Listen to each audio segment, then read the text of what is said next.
Los saludo con gusto. Alberto Nájar, buenas tardes.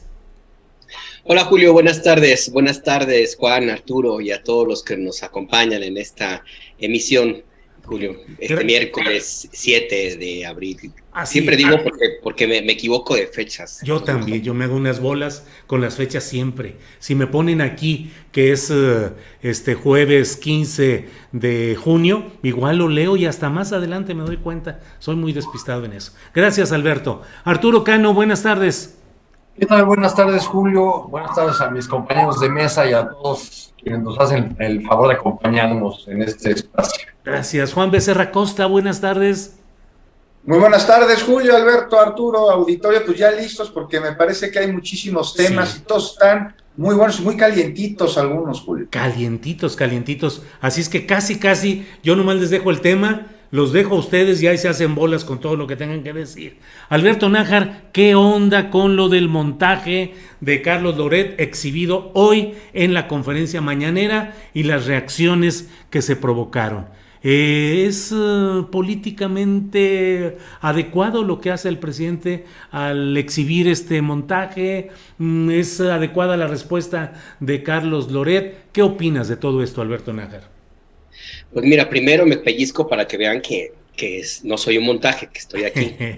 Soy de veras, de carne y hueso. Ajá.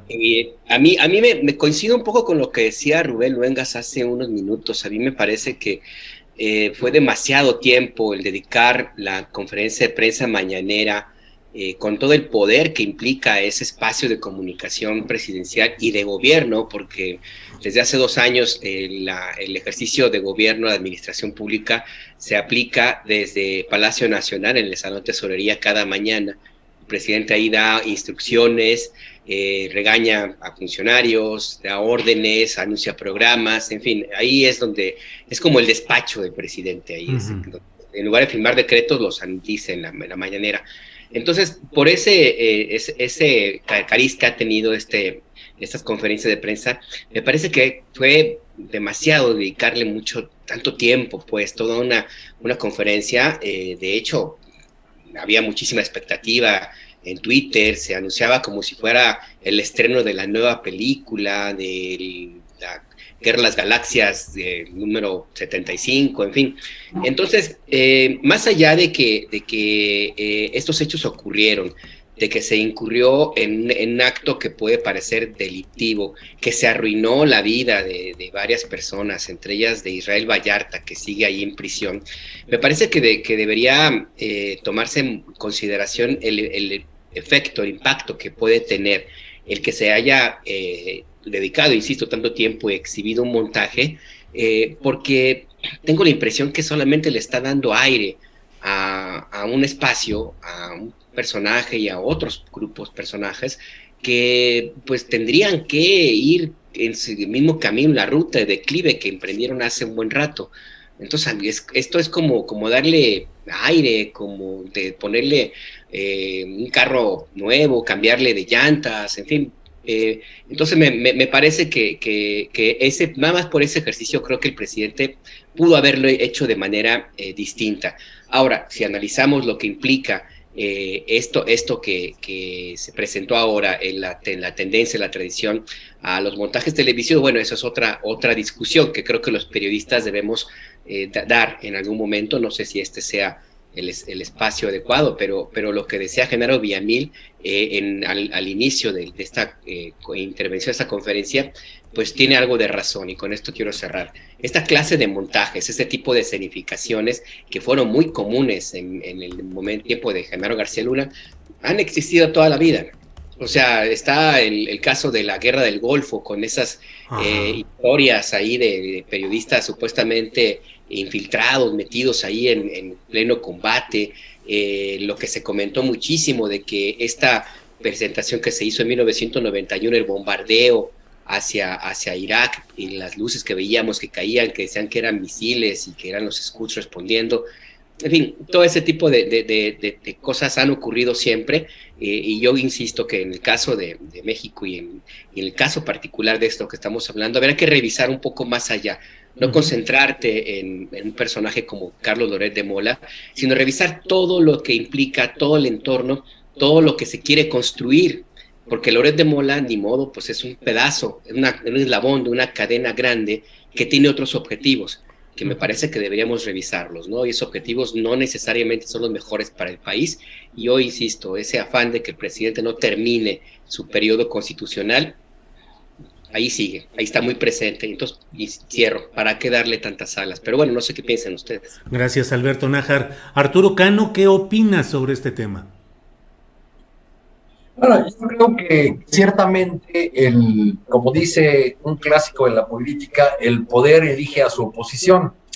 Esto en el sentido de que cuando alguien con el poder que concentra el presidente López Obrador usa la tribuna mañanera para confrontar a un personaje, pues lo está convirtiendo en interlocutor, le está dando esa calidad y le está permitiendo hacer a este personaje, un conductor de televisión, lo que ya hizo, responderle mediante un video y utilizar la palabra que resume lo que hizo hace unos años, para devolverla al presidente, y entonces decir que este es un gobierno de montajes, que es lo que dice este conductor de televisión en su respuesta. Digamos que este mal o este error que puede haber en la presidencia al darle mayor importancia de la que realmente tiene a un personaje así, está también del otro lado, en el lado de los opositores del presidente.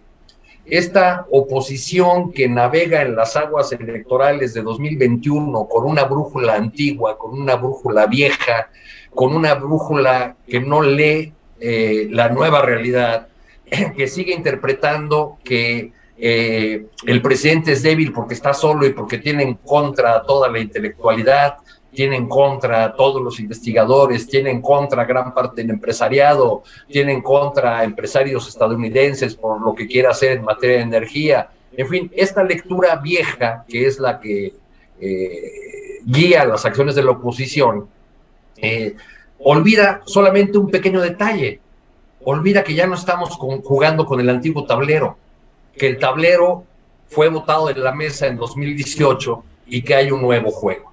Y en ese nuevo juego, el señor Loret de Mola ha sido convertido por la oposición, también por la oposición, en una ariete, ¿no? Basta ver ahorita las redes sociales y para atestiguar este coro griego, este nado sincronizado de todos defendiendo al personaje, y además todos en la misma narrativa de tratar de presentar al gobierno de López Obrador como un gobierno de montajes. Yo diría que han convertido a Loret de Mola no solo en ariete, sino incluso hasta en ideólogo. Sí. Ahora ya es el que les tira línea, ahora ya es el que define la manera en que la oposición ha de comportarse. Va a tener más importancia un personaje de esos que cualquier dirigente de un partido político a este paso. Sí, Arturo Cano. Juan Becerra Costa, ¿qué opinas sobre este tema?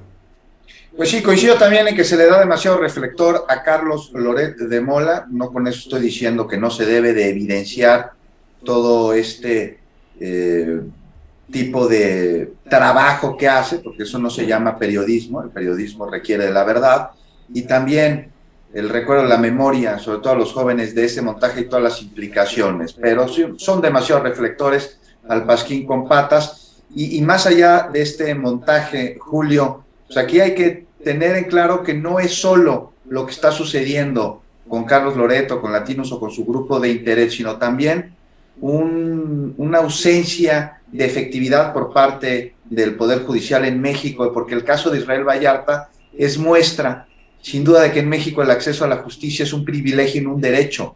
Y esto nos lleva a preguntarnos si el Poder Judicial requiere de una reforma. Y te digo, más allá del montaje que hicieron Loret en colusión con García Luna, con Cárdenas Palomino, cual ya todos conocemos y del que nadie duda que es una burla a la opinión pública y al sistema de impartición de justicia también, está la situación de Israel, una muy distinta a la de Florence Cassés, a la de su expareja, detenida con él, liberada después de que la Suprema Corte de Justicia de la Nación resolvió sobre el amparo que su defensa solicitó.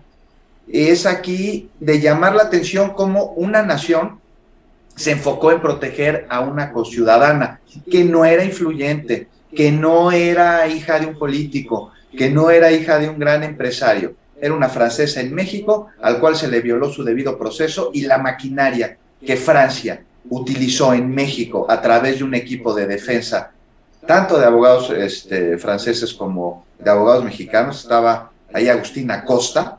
Pues es de llamar la atención cuando hemos visto que hayan defendido a algún connacional así en el extranjero, a reserva del hijo de Cedillo, que lo detuvieron por hacerse pipí en la flama de la flama eterna. Pero más allá de eso, es de llamar la atención aquí. Y este amparo solicitado por esta defensa hizo que hubiera un fallo que determinó que las autoridades sí violaron los derechos humanos de Cassés, que le negaron un proceso justo, que le negaron 2 derechos fundamentales, que son: uno, el de presunción de inocencia, y otro, el de la inmediatez. Y para que esta resolución se diera, tuvo gran peso el montaje televisivo. Con él se demostró la violación hacia los principios legales para tener un correcto proceso legal. Ahora, ¿qué pasa con Vallarta?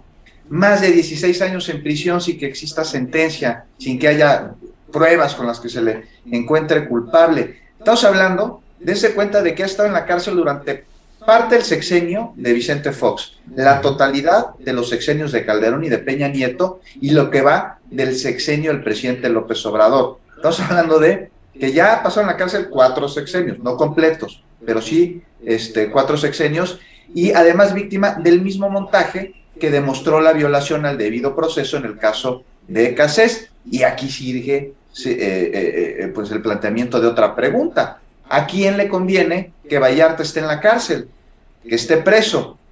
Y justo esta pregunta se la formulé en alguna entrevista a uno de los defensores de Vallarta, y me contestó que sería respondida una vez que se resolviera su situación jurídica, debido a que no querían entorpecer el proceso legal. Y ya dijo la secretaria de Gobernación que las violaciones cometidas contra Cassés también son aplicables a Israel Vallarta, aunque mencionó que tiene otras 2 causas penales por delitos de secuestro, y me parece, Julio, que Vallarta dice que no es así.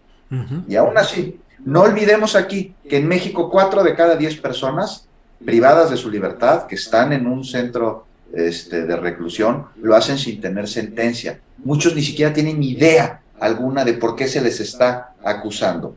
Y una persona que está en prisión preventiva automáticamente se convierte en culpable, pues su entorno, su falta de acceso a necesidades básicas, a sus derechos humanos, se ponen en velo, y con ello se le recuerda todos los días, todas las horas, todos los minutos, que su valor humano ha disminuido. Y con esto se violan los derechos fundamentales de cualquier persona, incluyendo esas personas que están privadas de la libertad.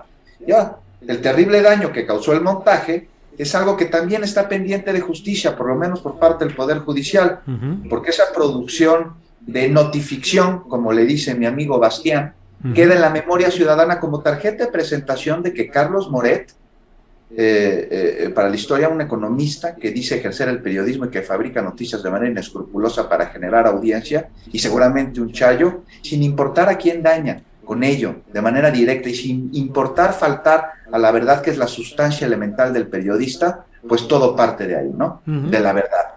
Y esto no fue un error periodístico, Julio, fue una falta al oficio, es una agresión al derecho a la información, es un delito que tendría que ser castigado, así como se castiga a los médicos por negligencia, porque daña a la sociedad, porque afecta a la comunidad. Gracias, Juan Becerra Costa. Alberto Nájar, algo que decía Arturo Cano me llama la atención, y me gusta el fraseo que usó Arturo Cano, de que la oposición al presidente López Obrador está guiada por una brújula antigua que no le está dando las coordenadas adecuadas. Pero también me pregunto, el propio presidente de la República no está demasiado centrado en sus críticas a los medios de comunicación, no está demasiado centrado en las figuras tradicionales del periodismo convencional, en los columnistas y en personajes como Loret de Mola, cuando que creo yo que, a pesar de la predominancia de estos medios y periodistas convencionales, ahora hay ya alternativas, ya hay otro tipo de presencias periodísticas, mediáticas, a las que parece no ponerle demasiada atención el propio presidente de la República. ¿Qué piensas, Alberto? Sí, a mí siempre me ha parecido una contradicción. Cuando era candidato, e inclusive cuando se reconoció su victoria y en su primer discurso, recuerdo, en un hotel ahí frente a la Alameda, el presidente López Obrador agradeció a las benditas redes sociales porque permitieron que su mensaje llegara a muchísimas personas que de otra forma no habrían podido tener el mismo efecto. Se refería a los medios convencionales. Y me llama la atención porque es un presidente que dice eso mismo casi todos los días, con mucha frecuencia en la conferencia matutina, su insistencia de que cualquiera con un teléfono celular es un periodista, un comunicador, y al mismo tiempo mantiene su atención concentrada, la mirada en personajes políticos, opinadores, columnas, titulares, señalamientos, análisis, encuestas de medios convencionales. Entonces a mí me parece un poco extraño. Yo de pronto he pensado que tiene que ver con su formación personal en términos de política, pues, que bueno, que se crió nada más con periódicos o televisión, y que hasta ahí está esa costumbre, pues, de pensar que los columnistas te tienen que leer. Pero no acabo de entender cuál es esa dinámica de, por un lado, decir que porque los columnistas, y les dice los llama por su nombre, inclusive, pues ya no importan, ya no tienen peso, nadie los ve, nadie los escucha, ya están en el pasado, y él mismo les hace referencia. Claro. O sea, él responde a lo que publica El Financiero, a lo que publica Pablo Iriart, señala por su nombre a Ciro Gómez Leiva. Sí. Entonces yo me pregunto, bueno, pues no que no importan, ¿importan o no? ¿Pesan o no? Entonces a mí me parece que ahí tendrían que revisarse esa dinámica, porque de nuevo lo que conversamos hace unos minutos, lo único que hacen, y bien coincido con Arturo, tiene mucha razón, pues entonces estás eligiendo a tu adversario y le estás dando la calidad como igual, pues entonces una calidad que si él mismo dice que ya no tienen, pues entonces ¿para qué se las da? Entonces, no sé, me parece que habría que revisar ese aspecto, y nada, pues esto forma parte de esta dinámica en la que el presidente nos mantiene todos los días en la conferencia de prensa matutina, que también hay que revisar. Esto que digo, que gobierna desde ahí, no hay que perderlo de vista. Y además termino con esto, mi conclusión a veces ha sido, pues simple y sencillamente el presidente es un animal político, es un personaje muy astuto, está llevando la discusión a donde él quiere, mientras todo el mundo se concentra en que si le dijo a Loreri que ay pobrecito y que vamos a defender a Ciro y todos somos no sé quién, Marín y Alemán y todo, pues el presidente va construyendo su plataforma política que va a permitir ganar la elección el 6 de junio. Pero bueno, pues igual... Con eso de todos somos Alemán, sí exageraste, mi querido Alberto. No, para nada, no quiero compararlos, perdón, aludidos. Y si me lo permites, Julio, ya para cerrar, acaba de publicar Jesús Ramírez un tuit, si me permite, lo leo. Dice: la exposición sobre montajes televisivos fue para mostrar cómo el poder político y económico hacen escenificaciones en medios para engañar a los ciudadanos, como en el caso de Cassés o Frida Sofía. Los medios deben estar al servicio del pueblo, no del poder económico ni político. Bueno, pues así, palabra de Jesús Ramírez Cuevas. Gracias, Alberto. Arturo Cano, con lo que se ha ido publicando y sabiendo, testimonios incluso de gente que trabajó en la producción de Carlos Loret en Televisa, puede tener sustento lo que dice Carlos Loret de no me enteré. Es decir, nosotros como periodistas podemos invocar en ese episodio que hemos visto, ¿se puede invocar uno como periodista a decir no me di cuenta de lo que estaba sucediendo? No, bueno, eso ya me parece una disculpa que le van a creer muy pocos, si acaso le creen, o solamente en este contexto de polarización sería posible que le creyeran. Yo creo que todas las evidencias que se han conocido sobre este caso, así como detalles de otros montajes similares que quizá no tuvieron el impacto mediático que ha tenido este asunto, pero que también se dieron. Recordemos que el sexenio de Calderón fue prolijo en la exhibición, en el show, a cada capo que detenían fuera de los gigantes o de los pequeñitos, lo presentaban con un gran despliegue, hacían una exhibición que incluso violaba los derechos humanos, en fin, ¿no? Yo creo que es muy difícil darle credibilidad a las palabras de Loret en este asunto, sobre todo porque hay los testimonios de otros periodistas que participaron en ese equipo de Televisa, pues que lo contradicen en cada una de sus expresiones y argumentos. Quizá el conductor de televisión pretenda que sus apoyadores, sus seguidores digan, no, bueno, pues fue un error, a cualquiera le pasa, pero es muy difícil de creer porque por el tipo de relación que personajes como García Luna establecían con las televisoras para difundir su política, y no olvidemos, para tratar de mostrar a la sociedad que iba en serio la lucha contra la delincuencia, aunque todo se estuviera descomponiendo en el país, aunque el número de muertos creciera exponencialmente como lo hizo en el sexenio de Calderón, que nos metió en esta espiral de la que hasta ahora no hemos podido salir. Uh-huh. Gracias, Arturo.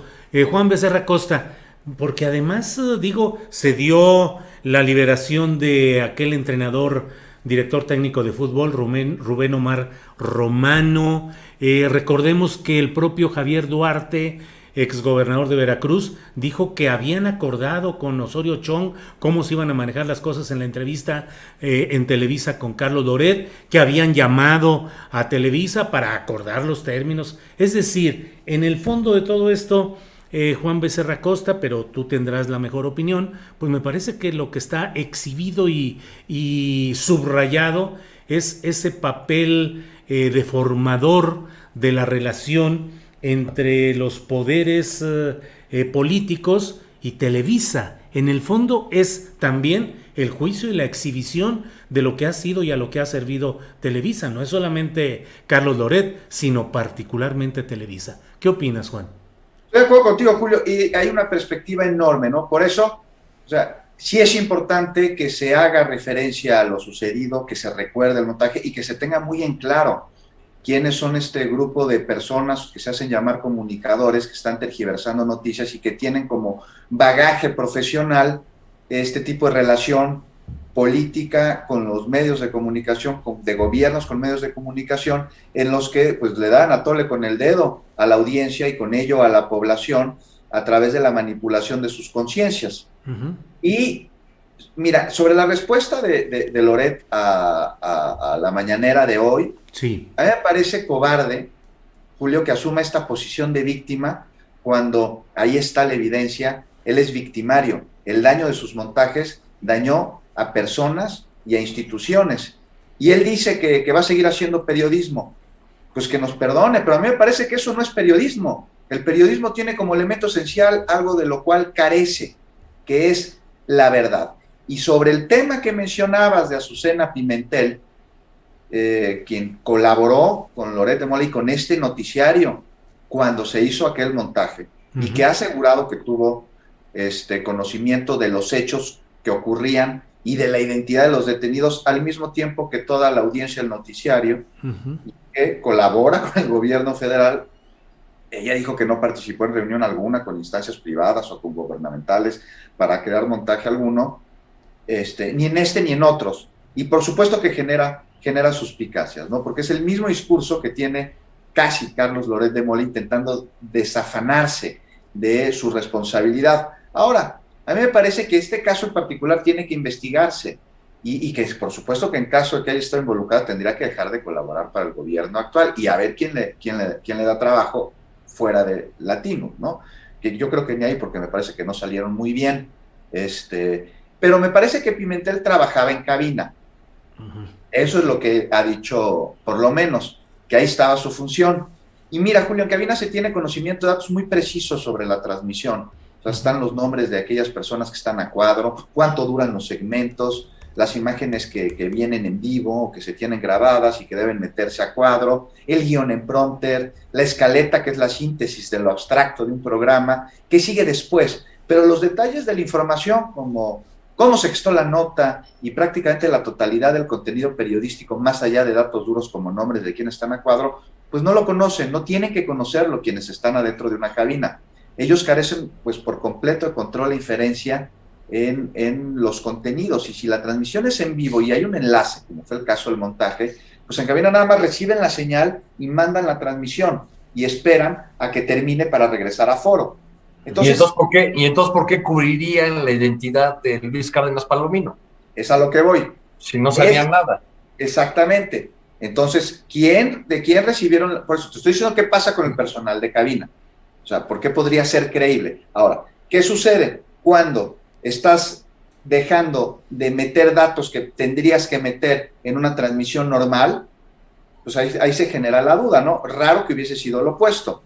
Y este tipo de explicaciones, pues son algunas que normalmente no se les dan a cabina. No les dice, oye, mete esto, mete el otro, mete el súper, no pongas el nombre, no pongas la pleca. Entonces va a tener que haber una investigación y con ella despejar dudas sin importar de dónde vengan. Una investigación que tiene que estar muy apegada a la verdad y una investigación que debe de incluir entrevistas de todas aquellas personas que estuvieron involucradas en el proceso de producción de este montaje, para ver no solo cuáles son las testimoniales, sino también cuáles eran las funciones de cada uno de los elementos que ahí estaban, y con ello poder deducir si tenía conocimiento sobre lo que se estaba gestando ahí. Bien, Juan, muchas gracias. Alberto Nájar, no sé si quieras hablar de este tema específico, de lo técnico en cuanto a Azucena Pimentel, pero además de eso, yo te diría o te preguntaría, ¿van avanzando los medios de comunicación y los opinantes adversos al presidente López Obrador? Te digo porque veo en Twitter, lleva 40,000 likes o me gusta el tuit de Carlos Loret de Mola, en el que habla de ante la embestida del presidente. Aunque luego nos tunden en el chat y en los comentarios, Alberto, pero tengo la impresión de que con esta constante exposición de sus adversarios en la mañanera, estos adversarios van creciendo y van tomando presencia. Simplemente ni siquiera hay una gran discusión nacional acerca de lo que se ha revelado por parte de Álvaro Delgado, del patrocinio de gente relacionada con Roberto Madrazo Pintado para el propio canal de Latinos. Como que hay posicionamientos ya casi bélicos en los que de un lado se está contra el presidente, pase lo que pase, y no sé si creas que ese núcleo va creciendo, Alberto. Híjole, Julio, pues es que habría que revisar cuántos de esos 40,000 likes son de cuentas de seres humanos, en principio. Digo, en otros momentos, en otras ocasiones, con otros personajes, ha sido muy claro cómo de pronto, de un día para otro, un momento a otro, te crece la tendencia, y cuando empiezas una revisión aleatoria, te das cuenta que son cuentas de las cuales hay muchas sospechas de que efectivamente no son reales. Lo vimos el fin de semana, creo que fue el fin de semana, cuando se posicionó una etiqueta sobre que Margarita Zavala va al Congreso, ¿no? Como se presentó como si fuera ya la heroína, la salvadora, la nueva Angela Merkel, ¿no?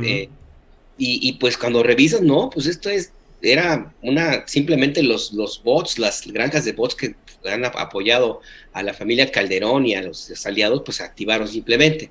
Entonces, en este caso habría que revisar si efectivamente este respaldo que recibe el mensaje de Carlos Loret de Mola es real. Ahora, independientemente de eso, pues sí, hay cierta dosis de realidad, hasta donde no lo sé, pero yo insisto en lo que platicaba hace un ratito, pues es que finalmente lo que encontraron, lo que se logró, lo que se consiguió con esta exhibición en la conferencia de prensa mañanera, pues fue darle un elemento para cohesionar de nuevo a los opositores al presidente López Obrador y utilizar a Carlos Loret como una otra bandera, pues, para tratar de demostrar que estamos ante un presidente, un gobierno autoritario. Y en esta narrativa, que ya tiene tiempo, pues se van a incorporar muchos y vamos a empezar a ver comentarios y señalamientos, peticiones de investigaciones, en fin,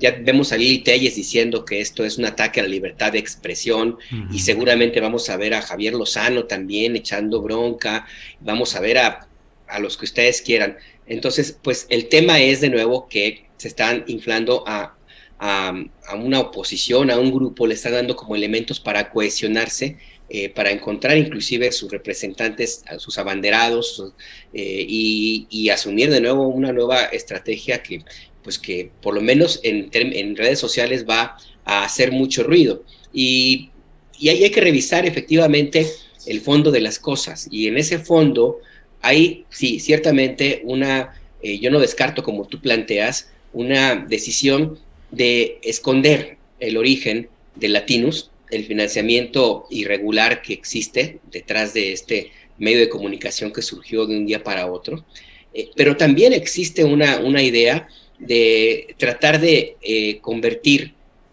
un tema como son las vacunas, por ejemplo, que fue lo que se refería Loret de Mola en su mensaje. Decía, lo que pasa que tuvo que haber respondido a una vacuna con anunciando una investigación, etcétera.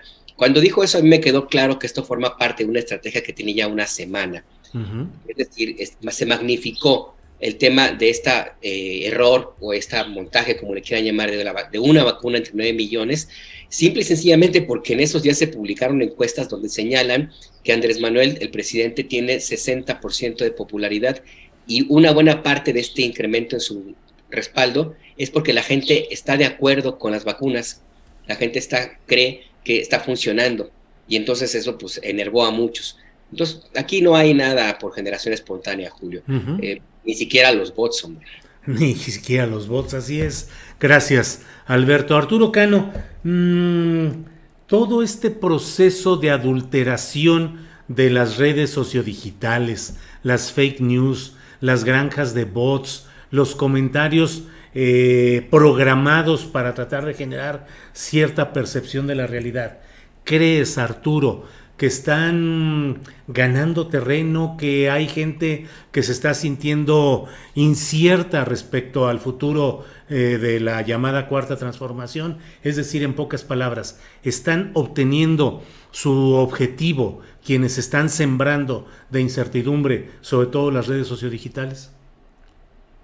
Bueno, podríamos acudir a un ejemplo reciente y muy sencillo que nos da una idea de cuál es el poder de las redes sociales para movilizar a la gente, para conseguir un objetivo político, para a partir de una demanda o una necesidad legítima promover una movilización. Ahí está el caso reciente de los médicos del sector privado convocados vía WhatsApp para acudir a un lugar donde supuestamente los iban a vacunar. Claro, claro. Y como este tema que surgió en mensajes de WhatsApp anónimos, de los que nadie se hizo responsable, porque si se le preguntaba a uno de los médicos que acudió a esa manifestación, al personal de salud que acudió a esa manifestación, decía, pues es que a mí me llegó,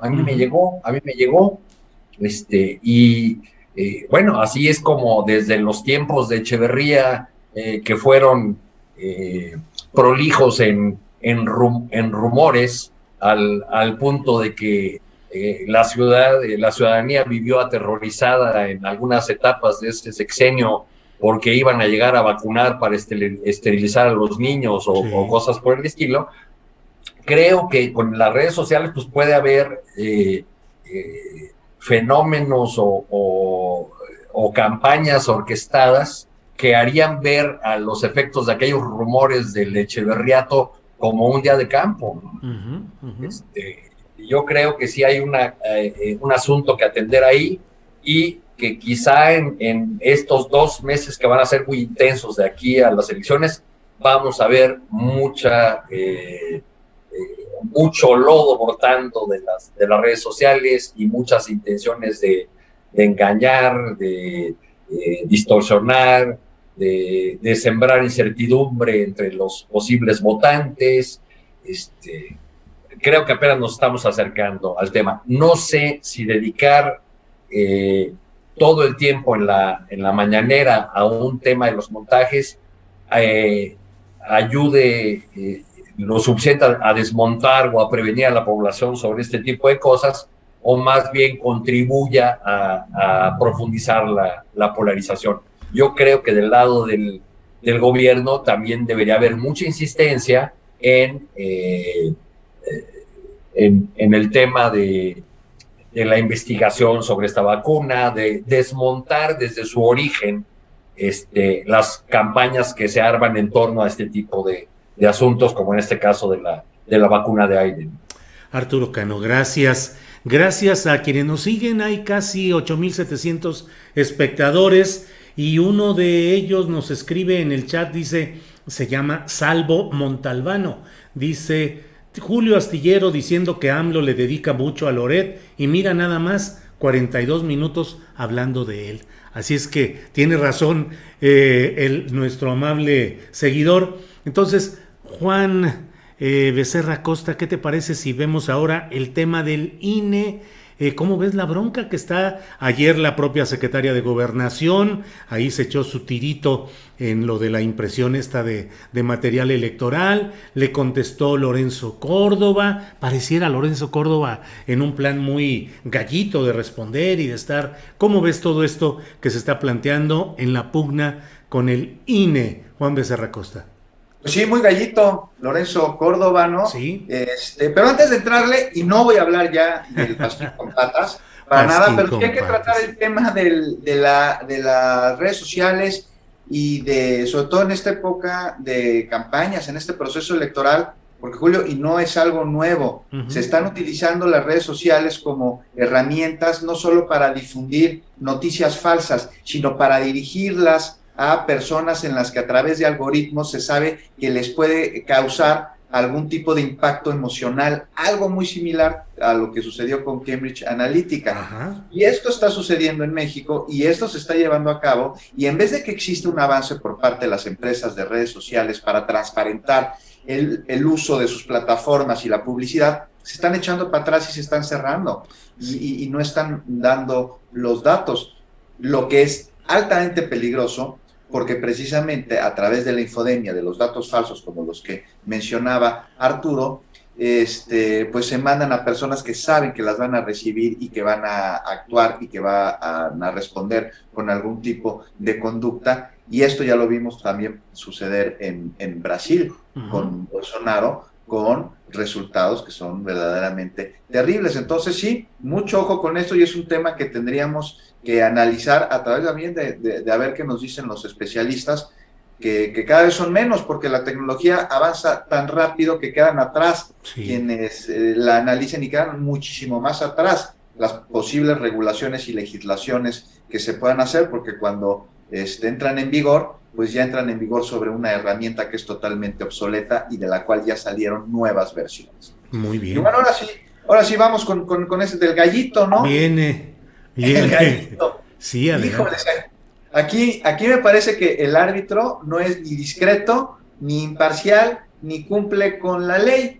Pues ahí sobre las palabras que se hicieron también en redes sociales, la secretaria de Gobernación y Lorenzo Córdoba. Y ejemplo de esto, pues es que los consejeros siguen ganando más que el presidente, Julio, cuando la ley cambió y la ley no se los permite, y argumenta que son puestos especializados, pero pues, que no son funcionarios públicos, o sea, son respetuosos de la ley o nomás de algunas, las que les convienen, ¿no? Y ya lo mencionamos, me parece, la semana pasada aquí, la ley es la ley y la democracia va más allá, y es más importante de lo que quiera uno en particular, porque responde al interés de todos, y el INE aquí está atentando contra ello.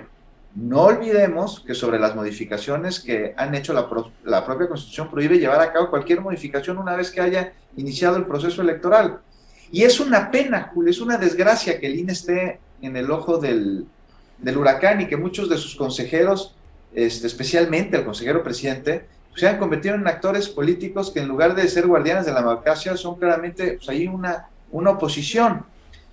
Es una lástima que Lorenzo Córdoba se ha señalado en un casi sin fin de acusaciones, ¿no? Desde racista y clasista, a través de aquel lamentable audio que se filtró en el que se burla de indígenas, o está la acusación de desvío de recursos cuando colectivos de migrantes se quejaron que durante la campaña anterior, la de 2018, pues se anunciaron muchísimo dinero, o sea, cerca de 1,000 millones de pesos para la promoción del voto migrante en Estados Unidos, pero en los hechos los funcionarios electorales se fueron de vacaciones a los Estados Unidos, no aplicaron el recurso, solo hicieron turismo electoral, o la obstaculización a la creación de partidos nuevos, y estas, las más recientes, ¿no? Con las que cambian las reglas del juego a modo y elimina candidatos, y bueno, hasta por ahí se le ha acusado de sentirse el dueño de la democracia en nuestro país, una que puede cambiar con argumentos esquizofrénicos, le dijeron el otro día, que la ruta que le ha costado a los mexicanos la están echando para atrás, están caminando como los cangrejos. Entonces aquí habríamos de recordarle finalmente a Córdoba que si tanto dice no ser omiso ante las violaciones de la ley, pues no hubiera violentado la Constitución modificando las reglas a menos de 90 días del proceso electoral, y por favor, si de veras respeta tanto la ley, pues que se baje el sueldo y deje de ampararse para ganar más que el presidente de la República. Gracias, Juan Becerra Costa. Alberto Nájar, ¿qué pasará con este consejero presidente del Instituto Nacional Electoral y el grupo que suele votar en consonancia con él y con Ciro Murayama en este tramo tan accidentado de las elecciones en las que hay tantos conflictos internos, problemas y todo? Además, bueno, con un plantón que había todavía hasta hoy, creo, a las puertas del INE, hoy se pasó al Tribunal Electoral, con descalificaciones fuertes, con un toro sin cerca que dice que si le quitan la candidatura se cae el INE. Se está desmoronando esa facción de poder dentro del INE, Alberto Nájar. Pues yo creo que no, los veo muy vivitos y coleando. Si no hubieran tomado las decisiones que han tomado en las últimas semanas, digo, lo que menciona Juan tiene mucho de razón, o sea, no hubieran cambiado las reglas a última hora, pero además en el caso de la candidatura a gobierno estatal en Guerrero, pues está muy claro que han tomado decisiones aprovechando al máximo la ley, porque pudieron haber tomado otra determinación, es decir, no pudieron haber sacado de la jugada, por ejemplo, a todos los precandidatos que contendieron por el mismo puesto que se le asignó a Félix Salgado Macedonio. El INE aplicó el mismo criterio para todos y prácticamente cerró muchas posibilidades a Morena para poder maniobrar políticamente designando a algún otro candidato, ¿no? El INE tomó el camino muy sencillo, voy a aplicar el máximo castigo, y así lo ha hecho cuando quitó las candidaturas con el elemento de cambiar las reglas para tratar de evitar la sobrerepresentación, algo que el INE, los mismos consejeros, el mismo Lorenzo Córdoba, el mismo Ciro Murayama y otros pudieron haber hecho en otro momento, porque esto es un tema que han pedido los partidos políticos, especialmente de izquierda, hace mucho tiempo, y han tenido oportunidad de hacerlo y no lo hicieron antes, cuando el PRI, por ejemplo, ha ganado elecciones, y ahora justamente cuando está la posibilidad de que Morena gane muchas curules, pues deciden aplicar la ley, como que de pronto se acordaron que estaba ese tema y lo sacaron y lo aprobaron fast track. Es decir, toda esta concatenación de hechos me lleva a pensar que ni modo, este grupo está evidentemente jugando para un lado. No podemos evitar inclusive recordar quiénes son los principales apoyadores de este grupo de consejeros que se ubican en esa cosa bizarra que une al PRI, PAN, PRD y a otros, y empresarios, etcétera. Y tampoco podemos llamarnos a inocentes y creer que efectivamente, como dice Lorenzo Córdoba, la Constitución está por encima de todos y el INE, su obligación es hacerla cumplir. Hombre, sí, pero pues eso ha estado siempre.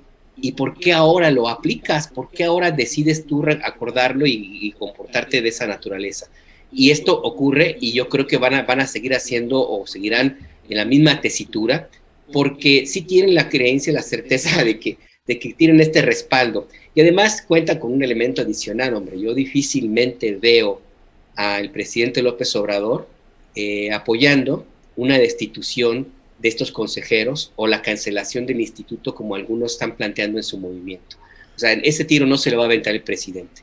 Yo creo que ese es el principal respaldo. Van a hacerle como diría Diego Fernández de Ceballos, que decía, yo no rompo la ley, nada más la doblo lo más que pueda y me aprovecho de ella. Gracias, Alberto Nájar.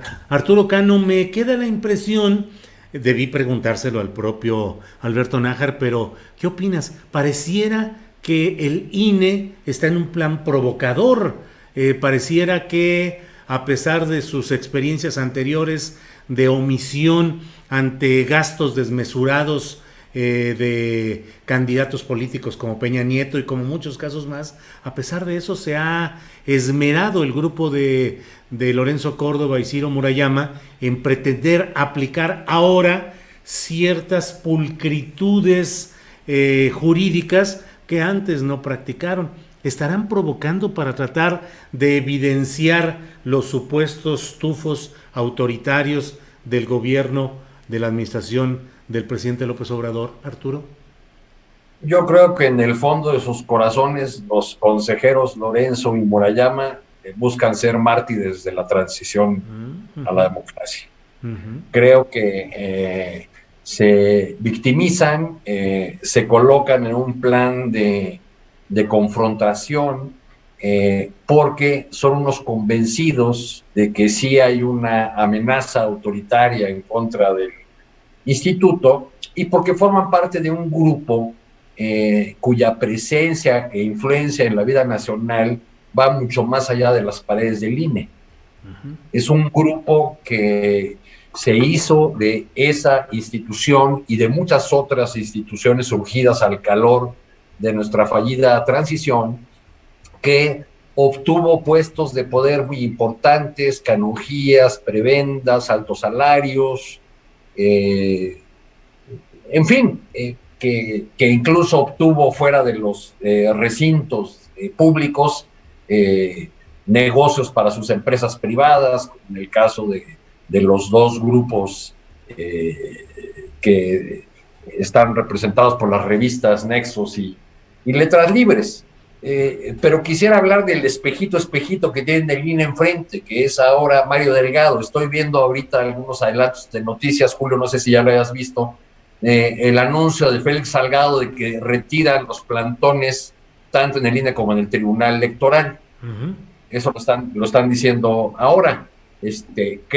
Me parece que entonces esta protesta radical encabezada y esta rijosidad o esta radicalismo escenográfico que es tan característico de Salgado, pues ya no tuvo mayor efecto por ahora, pero sí me ha llamado la atención en estos días tanto el tono de la protesta, como la rijosidad que raya en la grosería, no solamente del muy gallito Córdoba, sino también de Mario Delgado, que se pone a decir en un ámbito en el que está pendiente la resolución de la autoridad electoral, del tribunal, se pone a hablar o a lanzarse contra los consejeros con expresiones como mafia, séquito de parásitos y cosas por el estilo, y bueno, es por lo menos curioso ver al presidente del partido que está en el gobierno haciendo una manifestación cual si se tratase de otro grupo de presión.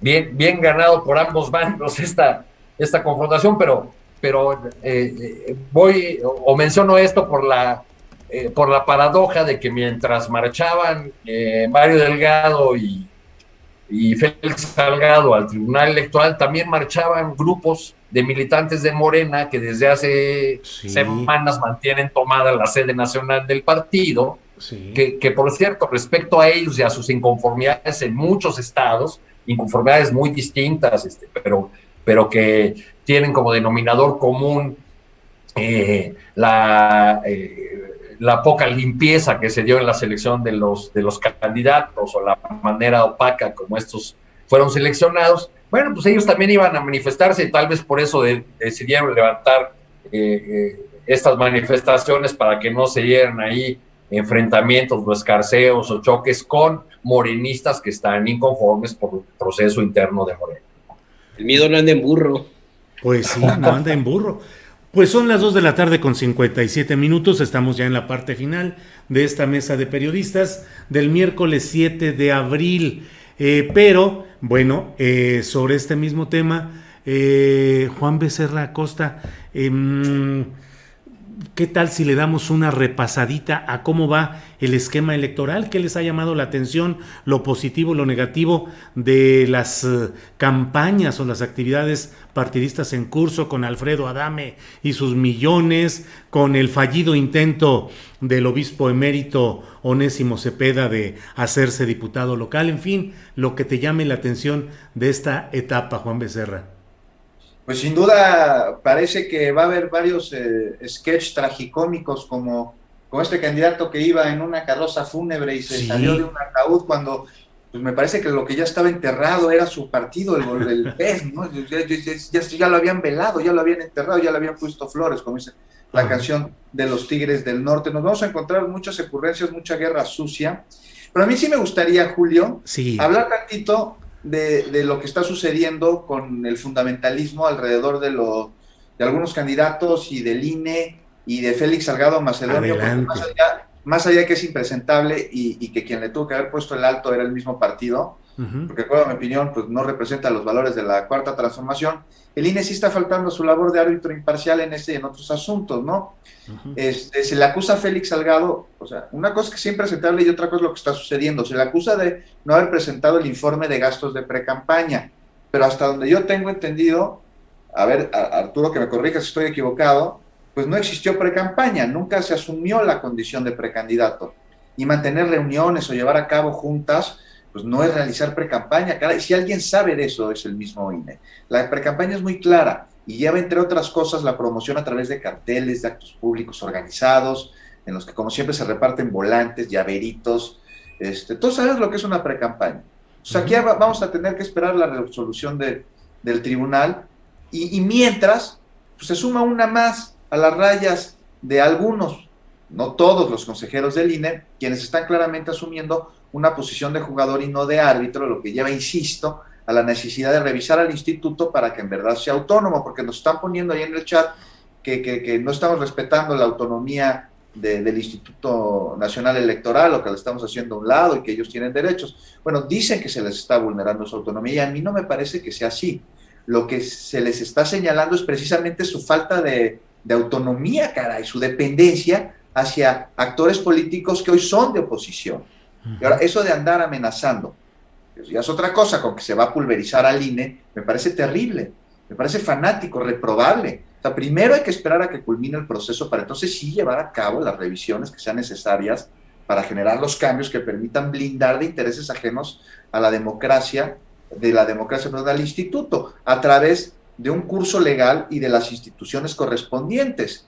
Y pues antes de ello, pues partidos políticos, candidatos y ciudadanos deben estar pendientes de las acciones y de las resoluciones del INE y bajo el marco jurídico y legal siempre denunciar y pelear lo que consideramos que atenta contra la misma ley o que vulnera los derechos. Pero amenazar con acabar al instituto, porque ya lo dijeron, pues eso es totalmente fundamentalista. Y el fundamentalismo, Julio, es terrible. No importa de dónde venga. Es lo más dañino, de lo más dañino que existe. No importa, digo, de dónde venga o a dónde vaya. Y es lo mismo en todas partes, ¿no? Igual de peligrosos son en Medio Oriente los grupos fundamentalistas que ponen bombas que en Estados Unidos los miembros del Ku Klux Klan. Igual. Bien. Juan, muchas gracias.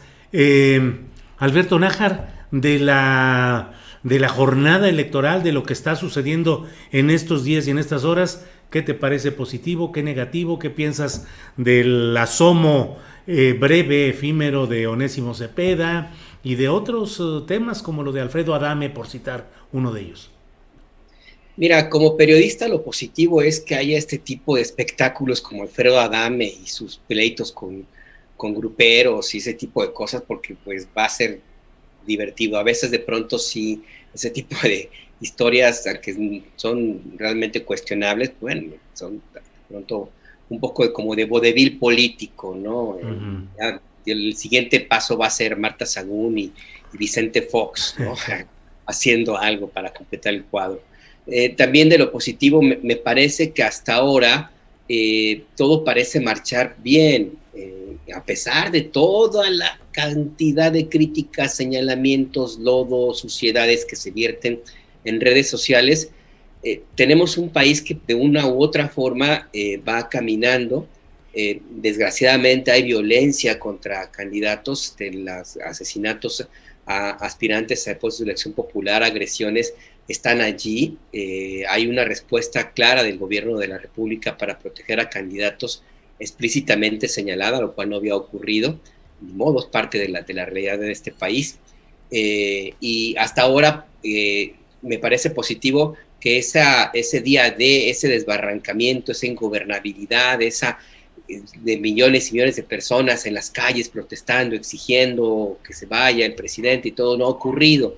Ni modo, pues no se les cumplió el sueño a algunos, ¿no? Pero, en fin, hacen todo lo posible por seguir en ese escenario. Y dentro de lo que me parece lamentable, y lo digo de veras de nuevo, aunque luego nos acusen en el chat de que ya me dijeron que soy prianista, imagínate. Sí. Es esta posición del partido del gobierno, hombre, de Morena. O sea, híjole, no se acaban de dar cuenta de lo que implica la responsabilidad que tienen de concretar el proyecto político que defienden. Y lo vemos de nuevo con la postulación de candidatos ahí impresentables. Y seguramente tú ya tienes noticia de lo que pasó en San Luis Potosí, hombre. Sí, claro. El candidato a la alcaldía, sí, que sube a la tarima a Álvarez y Casa, uno de los críticos más acérrimos y de pronto un poco sucio del presidente López Obrador, del partido en el cual lo ha postulado a Javier Nava. O sea, por ejemplo, decirte algo, lo que sucede también en otro ámbito, las consecuencias de postular, por ejemplo, a Clara Luz Flores y el pasado que era obvio que iba a salir, porque eso ya se había mencionado, y a pesar de eso la mantienes, y lo que haces es darle aire a un impresentable como Samuel García. Sí. Entonces a mí ese tipo de cosas me parece que tendría que analizarse. Van a ganar, es muy posible, así lo dicen las encuestas. ¿A costa de qué? Seguramente a costa de su propia reivindicación de lo que entienden por política, es decir, el siguiente sueldo, la siguiente dieta, la siguiente posición, las siguientes tranzas, etcétera. Y el proyecto político que convocó el presidente por el cual ganó la elección, se puede esperar, quién sabe. Eso me parece que está también jugando en el escenario, Julio. Bien, Alberto Nájar, muchas gracias. Arturo Cano, por favor, tu última reflexión de esta tarde en esta mesa sobre este tema, cosas positivas, negativas. Pues yo creo que nos vamos a echar un buen rato riéndonos de las gracejadas de muchos candidatos, sobre sus trayectorias, de sus brincos para cambiar de bandera o de color. Pero más allá de esas risas que tendremos durante un buen rato, yo les quiero poner en la mesa una pregunta, a ver si la semana que entra la abordamos. ¿No piensan ustedes que esta mala operación de Mario Delgado, que como gerente de Morena ha llenado las listas de candidatos de personajes que apenas ayer estaban en el PRI, en el PAN, en otras fuerzas ajenas e incluso adversas al proyecto de la 4T, ¿no les parece que esto va a tener un costo en la gobernabilidad de la Cámara de Diputados que surja de esta elección? Es decir, ¿ustedes se imaginan a Constantino Canter, el racista chiapaneco, votando una agenda de derechos indígenas? ¿O se imaginan a 10 de las candidatas de Morena que han sido explícitamente declarantes en contra del derecho de las mujeres a decidir, votando una iniciativa a favor de la despenalización del aborto? ¿O se imaginan a la bancada que logre conseguir Ebrard o el otro aspirante a la candidatura presidencial, Monreal, o la misma Claudia Sheinbaum? ¿En qué mes comenzarán a trabajar por los intereses de su candidato y no por el proyecto del presidente López Obrador? ¿Cuál es la cámara que va a surgir de ahí con esas trayectorias que no hablan de solidez ideológica, que no hablan de solidez militante en una fuerza política? Yo creo que eso es lo que nos deberíamos estar preguntando ahora. Es una cámara a modo para que surja el líder que los va a pacificar.